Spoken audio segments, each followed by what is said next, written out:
Cesarea. Hace 2000 años, el rey Herodes construyó una maravillosa ciudad junto al mar. Y durante 13 siglos, la ciudad de sus sueños floreció. Pero su historia era una pesadilla, reflejo de su creador, cruel y sangriento. En ella, Poncio Pilatos ocupó el cargo de gobernador. San Pablo estuvo encarcelado y San Pedro ayudó a un centurión romano a descubrir su fe. Pero al final, Cesarea se perdió en el tiempo y sus tesoros terminaron sepultados bajo la arena y el mar. Esta es la historia de la ciudad perdida de Herodes.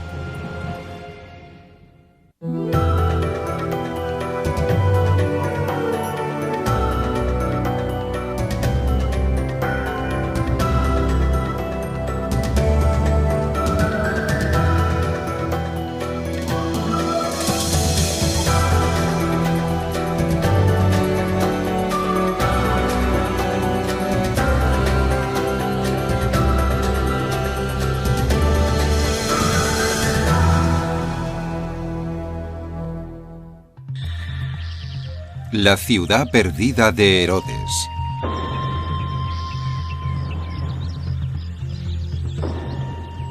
El alba. Los primeros rayos de la mañana iluminan un paisaje ancestral. Un lugar cuyo pasado sombrío y tumultuoso tiene una historia caleidoscópica. Estamos en Israel, a 56 kilómetros al norte de Tel Aviv, en la costa mediterránea. Un equipo de aventureros formado por arqueólogos, historiadores y estudiantes voluntarios se ha levantado al amanecer para adelantarse al sol abrasador. Su misión, descubrir el pasado. Todavía algo dormidos, se dirigen hacia diversos yacimientos en tierra y en el mar de la antigua ciudad portuaria de Cesarea. Sueñan con recorrer sus antiguas calles y tocar tesoros que llevan miles de años perdidos con tan solo alargar la mano. Desde finales de los 40, la ciudad ha legado una deslumbrante colección de tesoros. Su belleza contrasta dramáticamente con el horror que esta ciudad de muerte y destrucción presenció.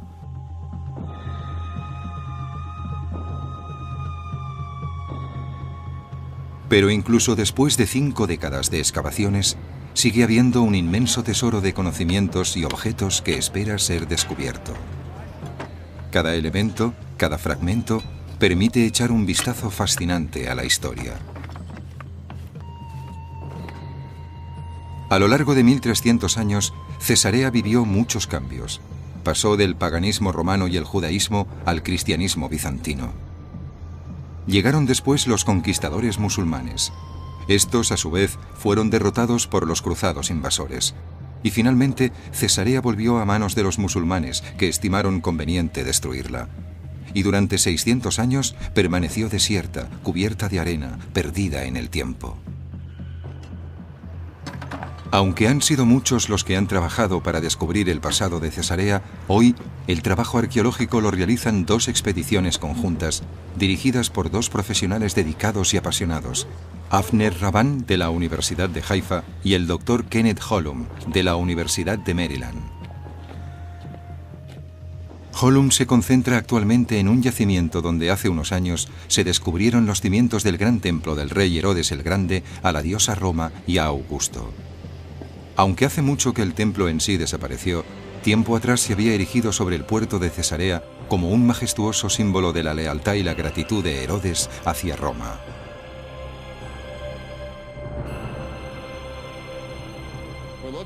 Estamos en los cimientos del templo del rey Herodes a la diosa Roma y a Augusto. Era todo un personaje. El rey Herodes era un dignatario de un poder, una ambición y una capacidad enormes. Cualidades que usó para ascender desde la nada hasta la corona de uno de los reinos más poderosos de los confines del Imperio Romano. Lo logró ganándose la amistad del emperador Augusto, que se convirtió en su protector. Y para expresar su lealtad, para agradecer a Augusto y a los romanos que lo coronaran rey y lo mantuvieran en el poder en el reino de los judíos, Herodes construyó este templo a la diosa pagana Roma, la personificación del Imperio Romano, y al emperador de la época como a un dios. Augusto era adorado en este templo como un dios. Aunque parezca increíble, al mismo tiempo que estaba construyendo un templo pagano, algo inconcebible para un judío, Herodes reconstruía en Jerusalén el templo sagrado al Dios de Israel. El original había sido construido siglos antes por el rey Salomón, considerado el más grande de los reyes judíos. Los judíos, sin embargo, detestaban a Herodes. Según el historiador Flavio Josefo, la herencia judía de Herodes se remontaba solo a una generación, a su padre, que se había convertido. Peor aún, Herodes había usurpado el poder a la familia que lo ostentaba legítimamente y era considerado un adulador de Roma, el opresor pagano de los judíos y de Jerusalén. Así que con la construcción de los dos templos para los dos cultos, Herodes intentaba mantener el equilibrio político, pero las razones ocultas tras la fundación de Cesarea eran de otro orden. Yo lo llamaría el complejo de rey Salomón, porque quería ser Salomón II. Para ganarse la legitimidad se convirtió en un superrey, en un superconstructor con un superproyecto, y con el tiempo enriqueció económicamente su reino. Y lo que intentó entonces, y logró hacia el final de su reinado, fue ser uno de los reyes más ricos del Imperio Romano.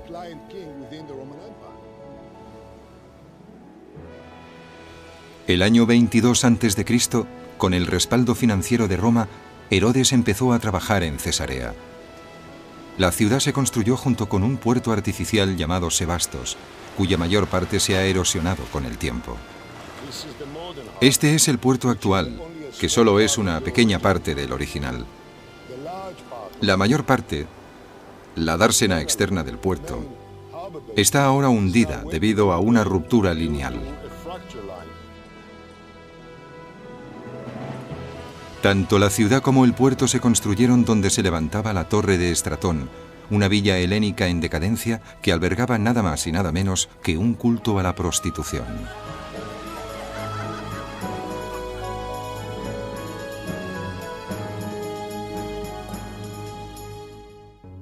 Pero Herodes tenía otros planes. Cesarea y Sebastos estaban planeadas para enriquecer su reino de Judea, convirtiéndolo en un punto de parada clave para las rutas comerciales mediterráneas entre Roma y Alejandría. A medida que los submarinistas exploran las aguas de Cesarea, son conscientes del extraordinario logro que este puerto significó para su época e incluso para la actualidad. Supera a cualquier puerto moderno que se esté construyendo o se haya construido recientemente en la costa israelí. El puerto es uno de los espectaculares logros arquitectónicos que reflejan tanto su carácter como el de los proyectos que Herodes impulsaba. Josefo afirma que era un lugar terrible para construir un puerto. No había ningún puerto natural. La costa está sometida a corrientes y a violentas tormentas. Las fuerzas naturales destruirían enseguida cualquier puerto construido por la mano del hombre. Pero Herodes lo construyó de todos modos. Se prepararon unas estructuras de madera que se hicieron flotar hasta su emplazamiento. Desde unas barcas, los obreros vertieron cemento en los armazones, que se hundieron. Siguieron este proceso hasta construir un rompeolas que se levantaba 1,5 metros por encima de la línea de agua y hasta 350 metros mar adentro. El rompeolas se pavimentó después con bloques de piedra. Herodes observaba atentamente la construcción desde su palacio, situado en las cercanías. Estamos en el yacimiento del magnífico palacio de Herodes el Grande, en el promontorio situado al sur del antiguo puerto. Herodes construyó este palacio como desafío a las fuerzas del mar, como en el caso del puerto. Lo que vemos aquí, en la piedra inferior, es el área que constituía su residencia privada, donde recibía a sus invitados personales, donde ofrecía cenas, mantenía reuniones privadas, todo en el marco imponente de un palacio levantado junto al mar, con las olas batiendo las paredes del edificio.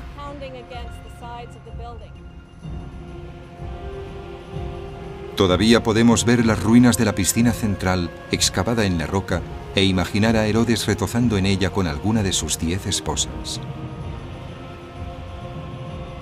Unos 10 años después de que Herodes terminara el palacio inferior, las obras en la ciudad avanzaron de tal manera que Herodes consideró su inauguración y la clase de celebraciones que se harían. Para alojar a los dignatarios y los invitados de honor que asistirían a los festejos, Herodes necesitaba idear una nueva parte del palacio. El palacio superior poseía unas salas magníficas y espacios públicos que contrastaban con los comedores más íntimos y las instalaciones residenciales del palacio inferior. Estas columnas fueron reconstruidas en el lugar donde encontramos las originales durante las excavaciones. Había 2 pisos de habitaciones que habrían contenido baños y salones, además de salas grandes para celebrar banquetes y para recibir visitas durante los festejos inaugurales de la ciudad. Aunque el rey Herodes era judío y la población de Cesarea albergaba a millares de judíos, la ciudad era definitivamente romana. Desde su nombre hasta su arquitectura, su gobierno y su cultura lo eran sin ninguna duda. Aquí, en el anfiteatro de Herodes, durante los festejos inaugurales de la ciudad en el año 10 a.C., Herodes ofreció carreras de cuadrigas y juegos atléticos para agasajar tanto a sus benefactores romanos como a sus súbditos. Más adelante, el gusto de Herodes por el espectáculo dio un giro morboso. Introdujo el deporte mortal de las luchas de gladiadores. Al parecer a Herodes le gustaban y las admiraba. Y cuando construyó el anfiteatro, fue diseñado en parte para poder alojar esta clase de espectáculo. No me gusta demasiado este aspecto del carácter de Herodes, pero supongo que lo hacía para equipararse a sus amigos romanos.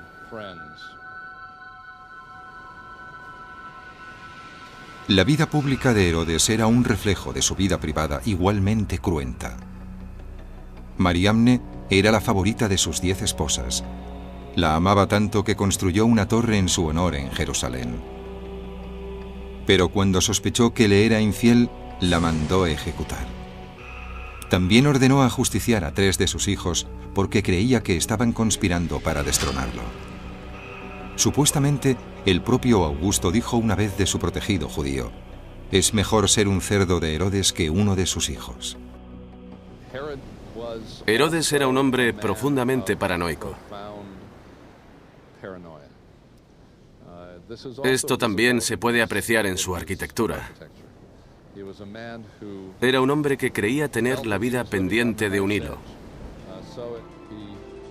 Así que lo dispuso todo para tener no solo muchos palacios, sino palacios bien definidos.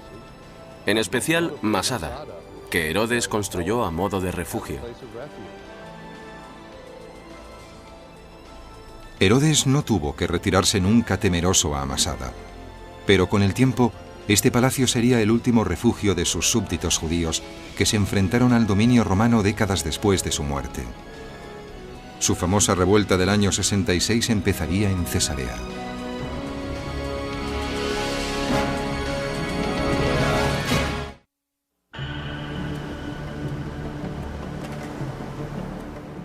Hace 2000 años, la construcción de Cesarea en el antiguo Israel fue una empresa colosal que exigió más de una década de trabajos. Era una ciudad proyectada, totalmente moderna para la época, con un acueducto que le hacía llegar una indispensable agua corriente desde el cercano Monte Carmelo. La ciudad prosperó alrededor de 13 siglos.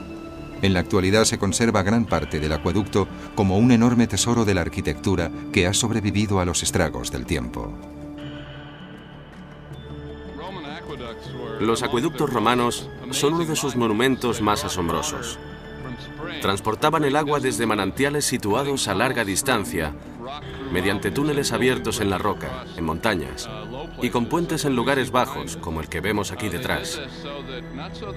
No lo hacían para suministrar agua, sino para suministrar mucha agua. Querían agua suficiente como para que ésta fluyera constantemente en las fuentes y pudiera abastecer los baños públicos que tanto le agradaban. Aunque Cesarea evolucionó a lo largo de los 13 siglos de su vida, las ruinas más antiguas reflejan el sabor predominantemente romano que el rey Herodes le infundió inicialmente. Entre los primeros habitantes de la ciudad figuraban oficiales y soldados romanos que le daban apoyo como rey. Cesarea era una ciudad muy romana y tenía estatuas en todos sus sectores. Eran estatuas de dioses, de diosas, del emperador, retratos de las personalidades de la ciudad. Las elegirían los habitantes de Cesarea para decorarla, para colocarlas en su casa o en sus jardines.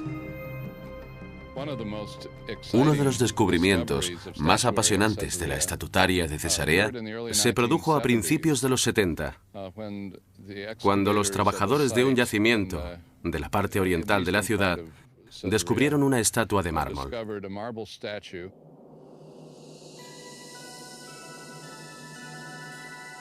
Los arqueólogos y los historiadores se dieron cuenta enseguida de que habían encontrado una estatua de la diosa de Cesarea. Su nombre era Taiki, que significa diosa de la fortuna. Lo mismo que la diosa Roma era considerada la encarnación de la ciudad romana, Taiki era considerada el espíritu de Cesarea. La figurita que la acompaña es Sebastos, que representa el puerto de la ciudad. Aunque la estatua de Taiki ha sufrido el desgaste del tiempo, sigue siendo un hermoso tesoro. En una ciudad se encuentran infinidad de pequeños tesoros. Cuando un rey construía una ciudad, cuando un imperio favorecía la vida de una ciudad, sus habitantes desarrollaban un estilo de vida que permitía una decoración aplicada a la comodidad. Así es como en las casas pueden hallarse paredes y suelos muy bien ornamentados. Era una forma de crear arte, rodeándose de objetos lujosos que evidenciaban la satisfacción y el disfrute en la vida cotidiana. En una escala mayor aparece la historia completa del yacimiento, una valiosa muestra de cómo creció, prosperó y se desarrolló la ciudad. Y también de su propia decadencia.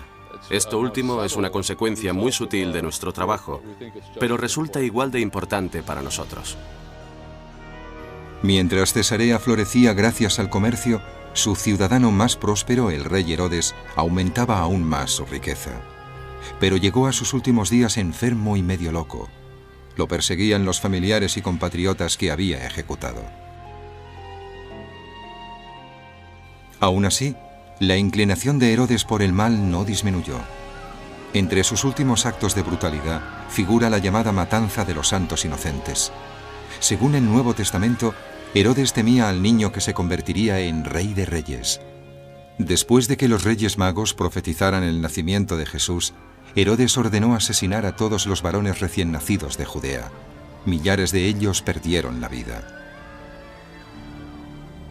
Herodes dejó un tesoro arquitectónico, pero cuando murió, el año 4 a.C., puede que su mayor legado fuera el daño que había cometido durante su vida.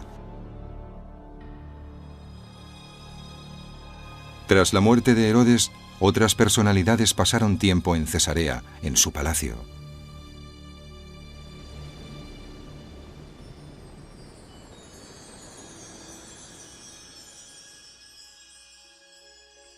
En un extraño giro del destino, el hombre que había condenado a Jesús al nacer y también el que lo condenaría a morir vivieron en este palacio.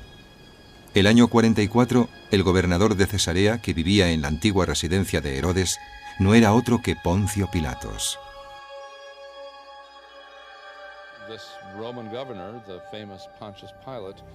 Este gobernador romano, el famoso Poncio Pilatos, dedicó un templo al emperador Tiberio, que era también, por cierto, el emperador que gobernaba cuando Poncio Pilatos crucificó a Cristo. Resulta que Poncio Pilatos también era conocido aquí, en Cesarea, por una inscripción, y es una de las pocas figuras del Nuevo Testamento que aparece en diferentes fuentes escritas. Esta piedra se encontró en Cesarea y es uno de los objetos más famosos descubiertos en ella. Una década después, cuando el gobernador de Cesarea era el procurador romano Félix, el apóstol Pablo fue llevado de Jerusalén al palacio de Herodes para enfrentarse a las acusaciones que habían hecho en su contra. Pablo estuvo encarcelado 2 años en el palacio de Cesarea. Después fue llevado a Roma, donde lo ejecutaron. En años siguientes, el palacio de Herodes se convirtió en un espacio público de la ciudad. Pero la animadversión que Herodes despertó entre sus conciudadanos pareció perdurar entre las paredes de su palacio. En medio del patio hay un pozo en el que la gente lanzaba maldiciones, que encontramos durante las excavaciones. En la antigüedad no deseabas lo mejor a la gente, le deseabas lo peor. Y tal vez estas maldiciones, una vez descifradas, nos revelarán aspectos sobre la naturaleza pública de este sitio. Estas maldiciones, por ejemplo, serían contra un juez que dictó una sentencia desfavorable o contra un amante que había rechazado a alguien. La ciudad de Herodes junto al mar resultó ser también una maldición para los judíos, el pueblo con el que Herodes había afirmado tener una afinidad espiritual. 5 décadas después de la muerte de Herodes, en la ciudad existía una división permanente entre los judíos y los gentiles. Un procurador romano empeoró aún más la situación al desproveer a los judíos de su ciudadanía. El año 66, Cesarea era un polvorín. Lo que ocurrió tuvo lugar en una calle de Cesarea, una calle que aún no hemos identificado. Al parecer era un pasaje bastante estrecho que conducía a una sinagoga. Y algunos jóvenes alborotadores paganos hicieron un pequeño sacrificio en esta calle frente a la sinagoga, que para los judíos tenía una especial consideración. Fue una provocación enorme.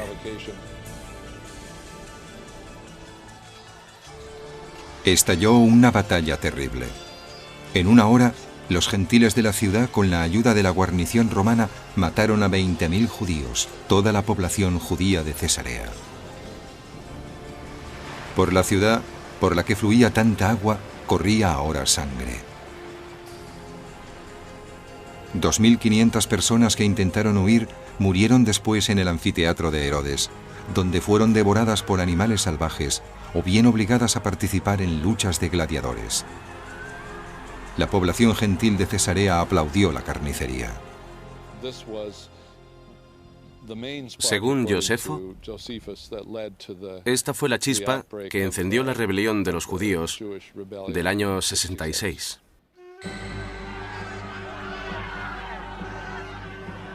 Esa rebelión se extendió pronto por todo Israel.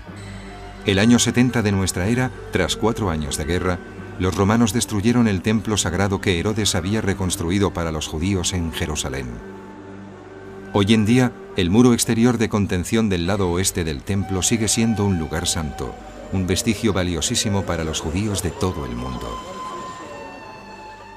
En el año 74, otra de las maravillas arquitectónicas de Herodes desempeñó un papel vital en la historia judía. El enfrentamiento final entre el Imperio Romano y los judíos rebeldes tuvo lugar en Masada. La fortaleza que el rey Herodes había construido fue el último refugio de unos 1000 judíos que al final prefirieron morir haciendo uso de sus propias espadas antes que doblegarse al dominio romano. En una generación, los judíos empezaron a volver a Cesarea, donde vivían y enseñaban algunos de sus mejores rabinos.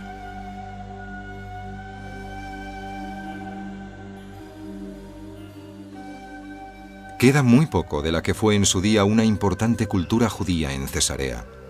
Estos pocos objetos no hacen justicia a sus más de 20.000 habitantes judíos.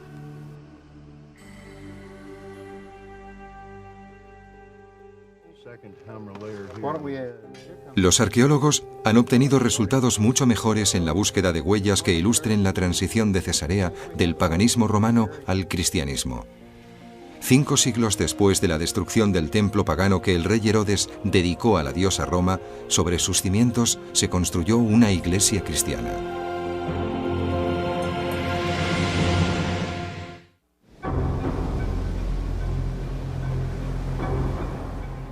El siglo I, los romanos se encontraban en la cúspide de su poder en Cesarea. La revuelta judía había sido aplastada y la influencia pagana era omnipresente. Pero entonces apareció un nuevo colectivo. Algo que destaca en Cesarea es que hubo cristianos desde muy al principio. Tenemos a San Pablo y a San Pedro. En esta ciudad había una fuerte presencia cristiana, además de una fuerte presencia judía. Y también había samaritanos. Era una ciudad multicultural.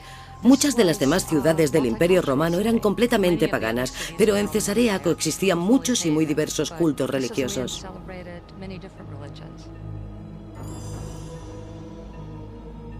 Esta figura sin cabeza es todo lo que queda de la estatua de un centurión romano encontrada en la ciudad. Pero en Cesarea encontramos a un centurión especial, Cornelio, quien, según los especialistas en textos bíblicos, conoció al apóstol Pedro y dejó un sello imborrable en el cristianismo. Cuando Cornelio tuvo su profunda experiencia religiosa, mandó llamar a San Pedro, quien le habló de Jesucristo y su doctrina y se convirtió al cristianismo. Que un centurión romano del siglo I adoptara el cristianismo legitimaba esta religión. Así que Lucas intenta decir, es algo a lo que la gente puede pertenecer. Es una religión importante, legítima en el Imperio Romano. Pero el cristianismo tendría que esperar varios siglos más para ser aceptado no solo por los romanos de Cesarea, sino de todo el imperio. Los dioses del paganismo no empezaron a perder su posición de privilegio hasta principios del siglo IV. Encontramos cristianos en muchas partes del imperio, incluso próximos a la corte del emperador. Esto empezó a preocupar mucho a los emperadores, porque sus sacrificios rituales no daban resultados. Y culparon de ello a los cristianos. Los cristianos hacían enfadar a los dioses romanos. Como consecuencia de ello, los romanos descargaban su frustración en los cristianos. Uno de los mártires fue un clérigo llamado Procopio. Empezaron las persecuciones que acarrearían las muertes de numerosos mártires descritas por Eusebio. En el anfiteatro de Cesarea se ejecutaba a cristianos de distintos y espeluznantes modos. Pero al final, los romanos no pudieron detener el avance del cristianismo. El año 313, el emperador Constantino convirtió el cristianismo en la religión oficial del Imperio Romano. La transición de Cesarea desde la influencia pagana romana en el año 324 a la era cristiana bizantina en el año 640 se refleja en varias piezas encontradas en la ciudad. La cruz en lo alto de este capitel es un ejemplo de ello. Pero la prueba más extraordinaria ha sido hallada hace poco. Descansa en lo alto del templo pagano de Herodes.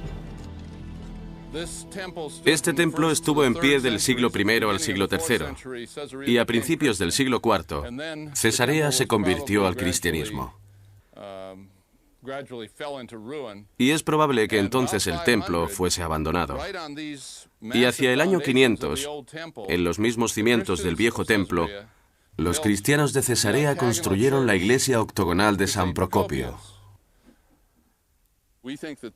Creemos que estas piedras pertenecen a esa iglesia.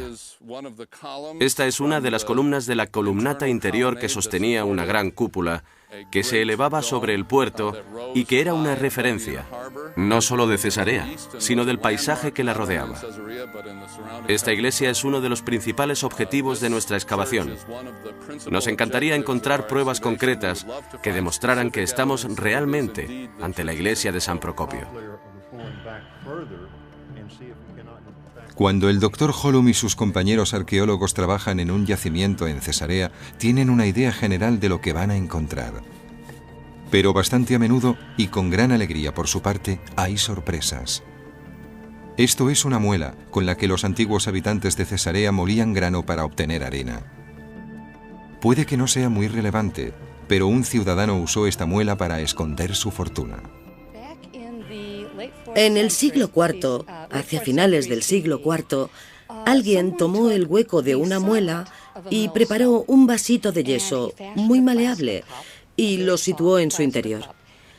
Después metió 99 monedas de oro, su fortuna, en esa caja que había preparado. y lo enterró todo bajo el suelo de su casa. Siguió ahí enterrado sin que nadie lo detectara ni lo viera hasta hace unos pocos años. Creo que estamos ante los ahorros de un funcionario moderadamente rico. Tal vez un comerciante, seguramente acumulados a lo largo de toda una vida. Las fechas de las monedas comprenden unos 50 años, desde el año 350 hasta el 395 o 400 de nuestra era. Así que creo que se trataba de alguien que reunía algunas monedas cada año, todas las que podía ahorrar, y que las enterró bajo el suelo de su villa. Quizás este ciudadano escondía su patrimonio de un recaudador de impuestos. Ya en los siglos V y VI, una visita a la versión romana de Hacienda debía ser una experiencia bastante desalentadora.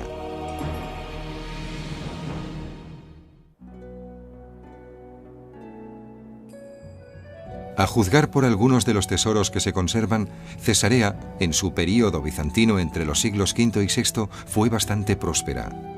Y como sucede en nuestros días, el gobierno se quedaba una parte considerable de la riqueza de sus ciudadanos en forma de impuestos. Existía un elaborado sistema fiscal, no demasiado distinto al de la actual Hacienda, con sus temidas inspecciones. Supongo que esta sala pertenecía al palacio del gobernador y era donde los contribuyentes esperaban sus inspecciones, concepto este que todavía hoy nos resulta familiar. Alrededor de la sala hay bancos, donde se sentaban los contribuyentes, y en medio del piso hay una inscripción que podían leer y que podía irles bien mientras consideraban su situación. La inscripción reza: si no quiere temer el gobierno, actúe bien, y el gobierno lo alabará. Es decir, pague los impuestos y el gobierno lo alabará. Uno de los descubrimientos más recientes y apasionantes del tesoro del período bizantino de Cesarea fue el hallazgo de estos 11 adornos dorados de un cinturón. Los arqueólogos creen saber a quién pertenecía. Dos de las piezas forman una hebilla.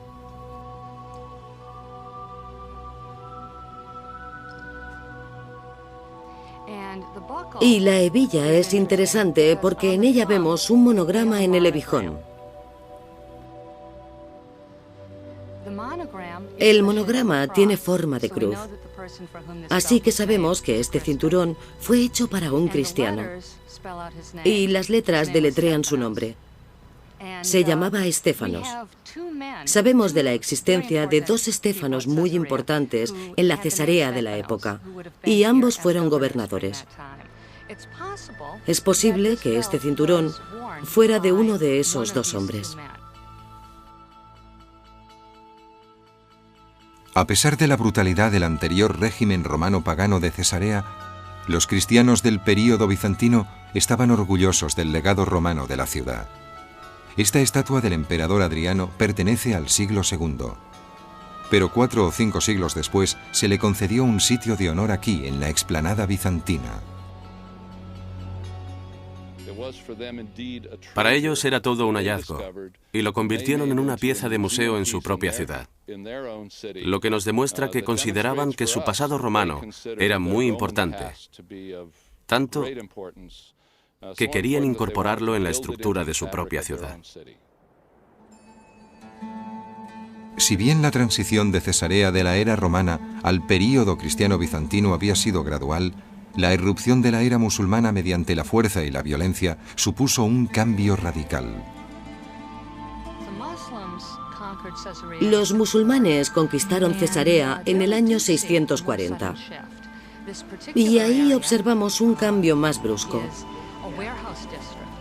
Esta zona concreta era un barrio lleno de almacenes, un barrio comercial durante el periodo bizantino, y suponemos que su uso habría sido el mismo durante el periodo romano, aunque todavía no hemos excavado lo suficiente. Pero en la caída del Imperio bizantino, cuando llegaron los musulmanes, esta zona concreta de la ciudad pasó a ser un barrio residencial. Al excavar un pozo parecido a este en otra zona de Cesarea identificada como musulmana, los arqueólogos encontraron una serie increíble de piezas. Esta es solo una muestra representativa de los 300 productos de un antiguo propietario de una tienda. Contiene un surtido de objetos tanto locales como importados de cerámica y de cristal, útiles de cocina, estatuillas y objetos de metal decorados, como estos candelabros y este calentador. Este jarrón de cristal de casi 20 litros es el mayor que se ha encontrado de su clase.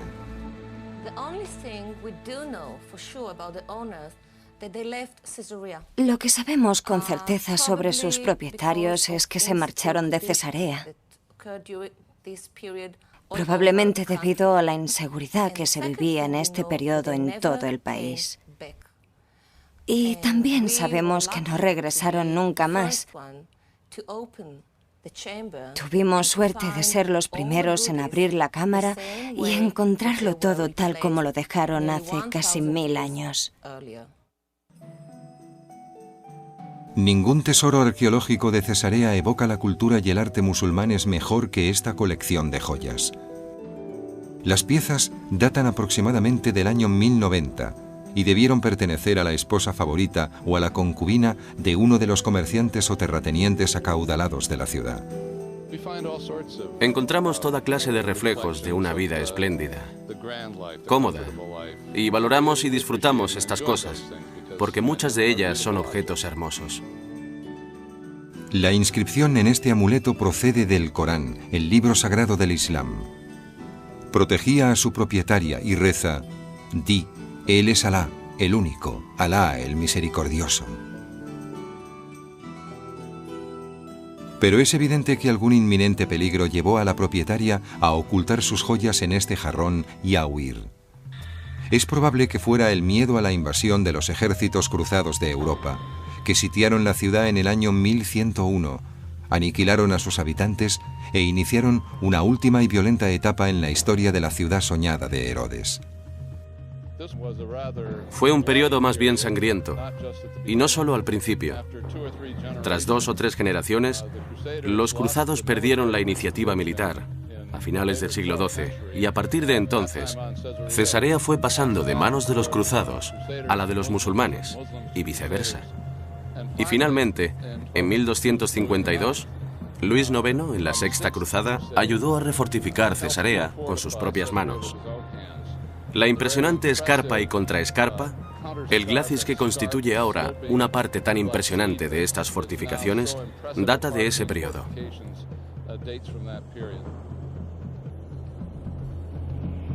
En 1265, solo 15 años después de que se hubieran terminado estas fortificaciones, Cesarea cayó finalmente en poder de otro ejército musulmán, esta vez llegado de Egipto. Los mamelucos egipcios perdonaron la vida a los cruzados y los echaron de la ciudad. Los musulmanes estaban decididos a que Cesarea no volviera a atentar a ningún invasor extranjero. Y aunque parezca increíble, destruyeron la ciudad. Sepultaron las fortificaciones bajo la arena, con lo que las inutilizaron, y abandonaron la metrópolis que en su día había sido el sueño de Herodes. Cesarea, a partir de ese momento, se perdió en el tiempo.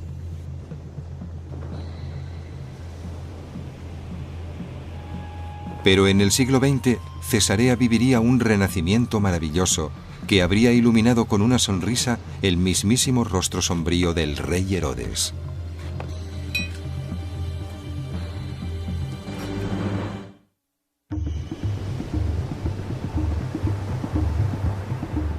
En la última década, los arqueólogos, historiadores y voluntarios que trabajan en Cesarea han realizado los descubrimientos más apasionantes en la ciudad que construyó el rey Herodes. Cada año, las expediciones conjuntas de Cesarea y la Autoridad de Antigüedades de Israel, entre otras, se esfuerzan en averiguar más cosas sobre los días gloriosos de la ciudad. Excavan tanto en tierra como debajo del agua. Ahora que los arqueólogos han encontrado lo que se cree que fue la iglesia de San Procopio, el mártir cristiano, seguirán trabajando en este yacimiento durante varios años. El proceso es muy lento, ya que excavan capa por capa.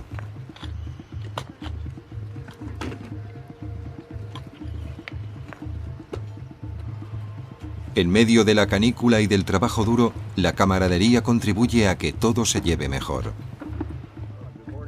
El doctor Kenneth Hollum y su eficaz equipo de arqueólogos han llegado hasta lo que creen el suelo original de la iglesia de San Procopio.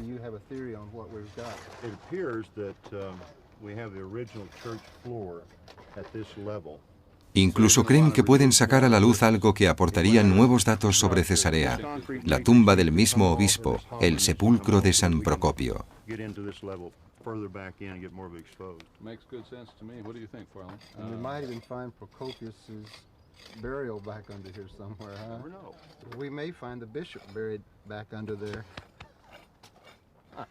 We might.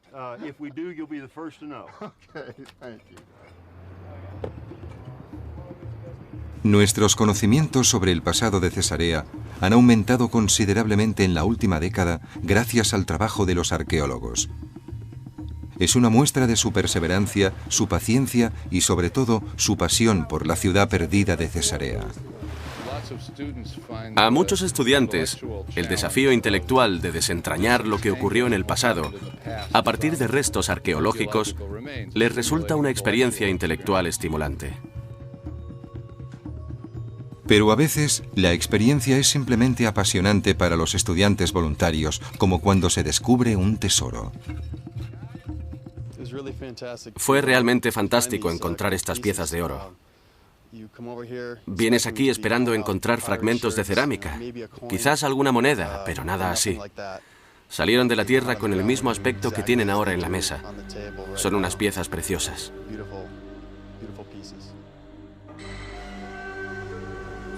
A una escala mucho mayor, Cesarea es en sí misma un tesoro israelí. El teatro que construyó el rey Herodes es un legado vivo. Totalmente restaurado, hoy en día se celebran en él conciertos y espectáculos de danza. Pero para los arqueólogos, los historiadores y los voluntarios que siguen volviendo a Cesarea, el tesoro más importante es el conocimiento de culturas pasadas. Eso es lo que les apasiona y les atrae. Tendemos a pensar que los tesoros son objetos de oro o de otros metales preciosos, pero nuestro mayor tesoro es nuestro pasado. Cuando trabajamos en un yacimiento arqueológico, estamos tan interesados por la arquitectura, la cerámica, el cristal o los restos humanos como por todo lo demás, porque son piezas del rompecabezas que nos permite conocer mejor quién era, cómo pensaba y qué hacía esa gente. La historia del arte o la historia en mayúsculas nos hablan sobre los emperadores y sobre los gobernadores, sobre los artistas que crearon las obras maestras. Como arqueóloga averiguo cosas sobre la persona que caminaba por una calle, la persona que hizo una vasija, la persona que recomponía un tejado. Es decir, prefiero averiguar cosas sobre personas así, que no podemos encontrar en otras fuentes. Sigo estudiando su tecnología, su grandeza, su complejidad. De ello, he aprendido a ser humilde. No volvería a considerar nunca como un axioma que sabemos más que los antiguos. Son nuestros predecesores. Ahora estoy totalmente convencido de que en ciertos aspectos, incluso en el técnico, eran unos expertos. Es un estudio que te pone en contacto con nuestros ancestros de una forma única, permitiéndonos conocer sus sueños, sus temores, lo que enriquecía sus vidas y lo que consideraban una amenaza. Y es un estudio muy humano. Entras literalmente en contacto, como poner los dedos en las huellas que un alfarero dejó en el asa de una vasija. Cuando estableces literalmente esa conexión táctil con tu homólogo en la antigüedad, la arqueología te permite experimentar un contacto muy íntimo con el mundo antiguo.